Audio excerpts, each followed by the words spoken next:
नमस्कार दोस्तों, हरियाणा संविधान सभा के बारे में जो सीरीज़ हमने स्टार्ट की है, उसी सीरीज़ के अंतर्गत हम एक नया वीडियो लेके आए हैं जिसके अंदर हम नीति निर्देशक तत्वों के बारे में पढ़ेंगे। कि इससे पहले वाले वीडियो में हमने पढ़ा था मौलिक अधिकारों के बारे में, और आज हम डिस्कस करने वाले हैं नीति निर्देशक तत्वों के बारे में। तो ये जो नीति निर्देशक तत्व हैं, सुझाव जो हैं, ये आयरलैंड से लिए गए थे और भारतीय संविधान में ये अनुच्छेद 36 से लेकर 51 में समाहित है। तो आज हम इसी के बारे में पढ़ेंगे। देखिएगा थोड़ा ध्यान से, बहुत इंपॉर्टेंट रहने वाला है। एचएससी के जितने भी एग्ज़ाम होंगे उनके अंदर पॉलिटी से क्वेश्चन पूछे ही जाते हैं।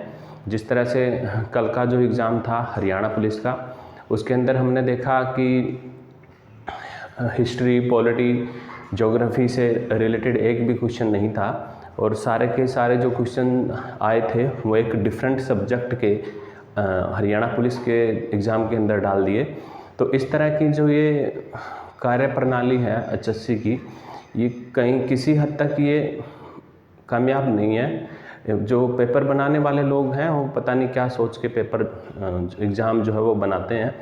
तो हमें अपने स्टडी के ऊपर फोकस रखना है, तैयारी अपनी कंटिन्यू रखनी है। कभी ना कभी तो ऐसा टाइम आएगा कि हमारी तैयारी अच्छी रहेगी तो हम भी अच्छा स्कोर करेंगे।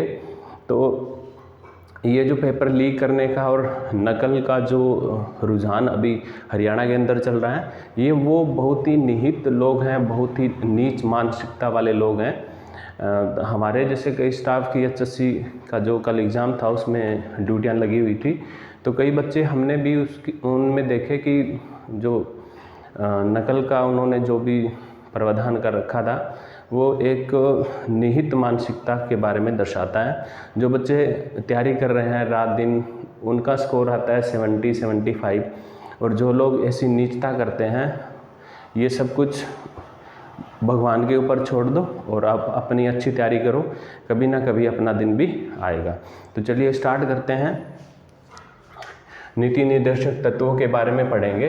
तो संविधान जब बन रहा था तो उसके अंदर अलग अलग समितियां अपना काम कर रही थी, संविधान को बनाने में लगी हुई थी। तो उसी प्रकार से एक संविधान के अंदर समिति थी, सलाहकार समिति, और उस सलाहकार समिति के जो अध्यक्ष थे, कई बार पूछा गया है, BN राव थे।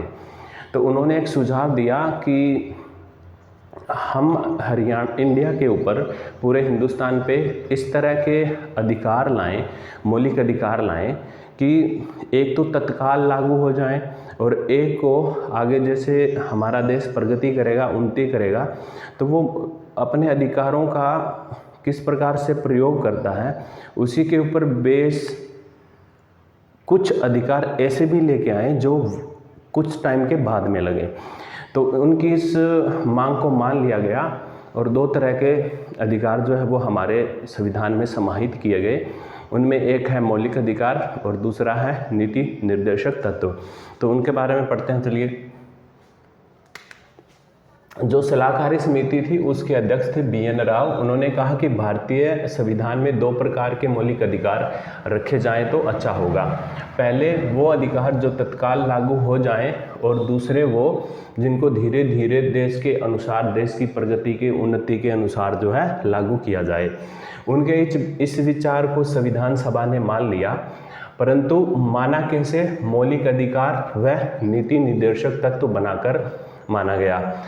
नीति निर्देशक तत्व जो हैं वो न्यायालय में परिवर्तनीय नहीं है, यानी इसके अंदर कोई भी परिवर्तन हम नहीं कर सकते, इनको बदला नहीं जा सकता, और कोई भी व्यक्ति, कोई भी आदमी सरकार को इन्हें लागू करने के लिए बाध्य नहीं कर सकता।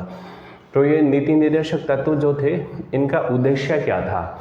इनका उद्देश्य था लोक कल्याणकारी राज्य की स्थापना करना और आर्थिक सामाजिक लोकतंत्रता की भी स्थापना करना। इसके अंदर जो अनुच्छेद हैं उनसे कई बार क्वेश्चन पूछे गए हैं, जैसे समान नागरिक संहिता जो है वो अभी फ़िलहाल हमारे हिंदुस्तान का एक बहुत बड़ा मुद्दा है, तो वो भी इन्हीं के अंदर आता है, नीति निर्देशक तत्वों के बारे में आता है उसमें भी, तो उसको भी हम पढ़ेंगे। तो देखते हैं इनके अंदर समाहित जो अनुच्छेद है, तो ये अनुच्छेद स्टार्ट होता है कितने से? 36 से स्टार्ट होता है, और कहाँ तक है ये? 51 अनुच्छेद तक नीति निर्देशक तत्वों का वर्णन मिलता है। तो पहला जो अनुच्छेद है 36, उसमें राज्य की परिभाषा बताई गई है। तो हमने पहले पढ़ा था, चाहे पहला मौलिक अधिकार है, पहला अनुच्छेद है, पहला भाग है, सभी के अंदर क्या है, पहले में राज्य की परिभाषा। अनुच्छेद 37 के अंदर ये बताया गया है कि ये जो नीति निर्देशक तत्व है ये न्यायालय में परिवर्तनीय नहीं है, यानी इनके अंदर कोई भी परिवर्तन हम नहीं कर सकते। अनुच्छेद 38 में बताया गया है सामाजिक, आर्थिक और राजनीतिक स्तर पर न्याय की व्यवस्था जो है वो होनी चाहिए। अनुच्छेद 39 के अंदर संसाधनों का उचित वितरण और स्त्री और पुरुष को समान वेतन मिलने के बारे में जानकारी जो समाहित की गई है। इसी के अंदर क्या है, 39 जो अनुच्छेद है नीति निर्देशक तत्वों का, उसमें संसाधनों के उचित वितरण के बारे में और स्त्री पुरुष के समान वेतन के बारे में बताया गया है। इसके अंदर एक संशोधन करके एक और अनुच्छेद डाल दिया गया, जिसको हम 39 क या फिर 39A के नाम से जानते हैं। और ये जो है संविधान संशोधन हुआ था, 42वां संविधान संशोधन 1976 में, इंदिरा गांधी के टाइम हुआ था। और इसको मिनी कॉन्स्टिट्यूशन यानी मिनी संविधान के रूप में भी जाना जाता है। तो 1976 में 42वां संविधान संशोधन जब हुआ तो इसमें समान अवसर के आधार पर न्याय की व्यवस्था भी डाल दी गई। अब आता है नीति निर्देशक तत्वों का अनुच्छेद नंबर 40। अनुच्छेद नंबर 40 के अंदर ग्राम पंचायतों के निर्माण के बारे में बताया गया है कि हमारा जो हिंदुस्तान है उसके जो राज्य हैं उनके अंदर गांव जो है, उनकी गांव में ग्राम पंचायत होगी, उनके मुखिया को सरपंच कहा जाएगा। उस व्यवस्था का वर्णन अनुच्छेद 40 में मिलता है। तो ये बहुत इंपॉर्टेंट है, कई बार क्वेश्चन ये पूछा गया है। और आगे जैसे ग्राम सचिव और पटवारी के एग्जाम होंगे तो ये अनुच्छेद जो है उसमें पूछने की संभावना रहती है। आगे हम पढ़ते हैं अनुच्छेद 41। अनुच्छेद 41 क्या है, कुछ विशेष दशाओं में काम पाने का अधिकार। ये अनुच्छेद 41 हमें बताता है कि कुछ विशेष दशा अगर किसी आदमी की है तो उसको काम पाने का अधिकार है, वो काम कर सकता है। 42वें अनुच्छेद में बताया गया है कि जो काम वो करेगा वो न्याय संगत होना चाहिए और मानवीय होना चाहिए। यानी हम किसी भी आदमी को, भारत के नागरिक को कुछ अलग जो असंगत कार्य होते हैं उनको करने के लिए हम उनको नहीं रख सकते। वो एक काम हम उसको देंगे तो वो उसकी दशा कैसी होनी चाहिए, मानवीय होनी चाहिए, और काम जो है वो न्याय संगत होना चाहिए। 43वें अनुच्छेद के अंदर क्या बताया गया है कि जिस भी व्यक्ति से, जिस भी मजदूर से हम मजदूरी करवाते हैं तो उसको कम से कम उतनी मजदूरी ज़रूर दीजिए कि उसका निर्वाह जो है वो हो जाए, यानी उसका घर आराम से चले। और इसी अनुच्छेद के अंदर कुटीर उद्योगों को बढ़ावा देने के बारे में भी बात जो है समाहित की गई है। तो अनुच्छेद 43 में क्या कहा गया है, निर्वाह मजदूरी और कुटीर उद्योगों को बढ़ावा देने की बात को समाहित की गई है। ये जो अनुच्छेद है, अनुच्छेद 44, ये बहुत ही इम्पोर्टेंट अनुच्छेद है। इसमें समान नागरिक संहिता, समान नागरिक संहिता का मतलब सारे नागरिक जो हैं वो भारत के संविधान में के अनुरूप समान है। यानी उसमें किसी भी प्रकार का धर्म, किसी भी प्रकार की जाति, किसी भी प्रकार का जो लिंग है उसके भेदभाव उसके साथ नहीं किया जाएगा और उनको एक समान ही मान लिया जाएगा। तो ये अनुच्छेद कौन से में वर्णित है, ये अनुच्छेद 44 में वर्णित है। 44वें अनुच्छेद में वर्णित है समान नागरिक संहिता के बारे में। जब ये लागू हो जाएगा तो किसी भी प्रकार का धर्म देश की प्रगति में आड़े नहीं आएगा। फिर आगे है अनुच्छेद 45। अनुच्छेद 45 में बताया गया है कि 6 वर्ष से जो कम आयु के बच्चे हैं, 6 वर्ष से कम आयु के जो बच्चे हैं उनकी शिक्षा और उनके स्वास्थ्य का निर्वाह सरकार द्वारा किया जाएगा। क्या बताया गया इसमें, अनुच्छेद 45 में बताया गया कि 6 वर्ष से कम आयु के जो बच्चे हैं उनकी शिक्षा और स्वास्थ्य का निर्वाह जो है, जितने भी पैसे जो लगेंगे उसके शिक्षा और स्वास्थ्य के लिए वो कौन देगी, सरकार देगी। वो किसमें है, अनुच्छेद 45 में वर्णित है। अनुच्छेद 46 में क्या कहता है, अनुसूचित जाति और जनजाति, अनुच्छेद 46 बोलता है अनुसूचित जाति और जनजाति के जो लोग हैं उनकी शिक्षा और उनके आर्थिक व्यवस्था के बारे में जो सुझाव है वो सम्मानित किया गया है अनुच्छेद 46 में। अनुच्छेद 47 में बताया गया है मद निषेध के बारे में। मद निषेध यानी ये जो सरकार शराब वगैरह के जो कॉन्ट्रैक्ट अलॉट करती है इनके बारे में, या दूसरे किसी भी प्रकार के जो नशे हैं उनकी रोकथाम के लिए जो अनुच्छेद है वो 47 में बताया गया है। साथ ही साथ पोषाहार व स्वास्थ्य, इनके बारे में भी अनुच्छेद 47 में बताया गया। अनुच्छेद 48 में बताया गया है किसके बारे में? कृषि के बारे में, पशुपालन के बारे में और दुधारू पशुओं को बढ़ावा देने के बारे में, यानी पशुओं की जो नस्लें हैं जो ज़्यादा दूध देती हैं उनके अंदर जो सुधार है वो किया जाना चाहिए। ये कौन से अनुच्छेद के अंदर है? अनुच्छेद 48 में। इसमें भी क्या हुआ, अनुच्छेद 48 जो था उसमें भी एक संशोधन किया गया, और वो संशोधन कब किया गया? 1976 में किया गया, 42वां संविधान संशोधन, जिस टाइम इंदिरा गांधी जी थी, और इसको भारत का मिनी संविधान भी कहा जाता है।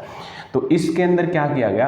अनुच्छेद जोड़ा गया 48A। इसमें पर्यावरण संरक्षण को बढ़ावा दिया गया, यानी जो पर्यावरण है वो भी बहुत एक जलवायु परिवर्तन आज के टाइम में एक बहुत गहरा मुद्दा है। तो पर्यावरण जो पोल्यूशन बढ़ रहा है उसको कम करने के लिए ज़्यादा से ज़्यादा पेड़ लगाने, जंगलों को संरक्षित करना, ये सारा जो है किस में दिया गया? 48K में।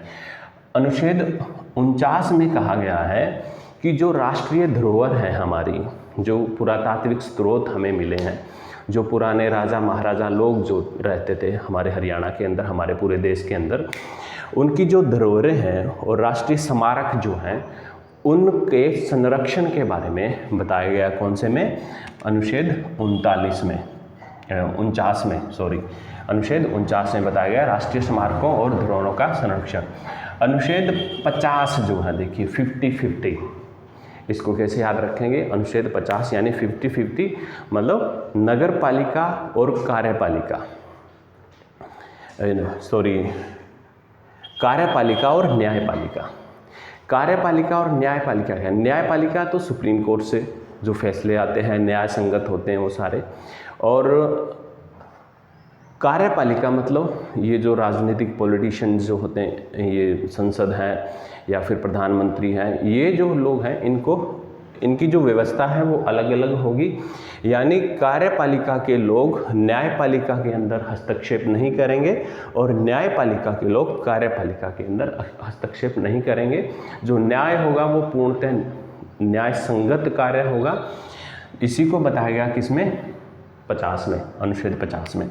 अनुच्छेद 51 में क्या बताया गया है कि हम अंतर्राष्ट्रीय शांति सुरक्षा के लिए प्रतिबद्ध हैं। क्या बताया गया है कि हम हमारे जो पड़ोसी देश हैं उनके साथ हमारे जो संबंध रहने वाले हैं वो शांति प्रिय रहने वाले हैं, किसी भी प्रकार का हस्तक्षेप जो हम नहीं करेंगे और वो भी नहीं करेंगे। ये अनुच्छेद 51 में बताया गया है। तो ये जो अनुच्छेद हमने पढ़े ये नीति निर्देशक तत्वों के अंतर्गत आते हैं, और इनको याद रखना बहुत इम्पोर्टेंट है। और नीति निर्देशक तत्व जो है भारतीय संविधान में कहाँ से समाहित किए गए? आयरलैंड से लिए गए थे, आयरलैंड के संविधान के अंदर से उठा के लिए गए थे ये। तो इसमें देखिए, अब पीछे वाले वीडियो के अंदर हमने मौलिक अधिकार पढ़े थे कि कौन कौन से मौलिक अधिकार एक भारतीय नागरिक को मिले हुए हैं, और आज हमने पढ़े नीति निर्देशक तत्व।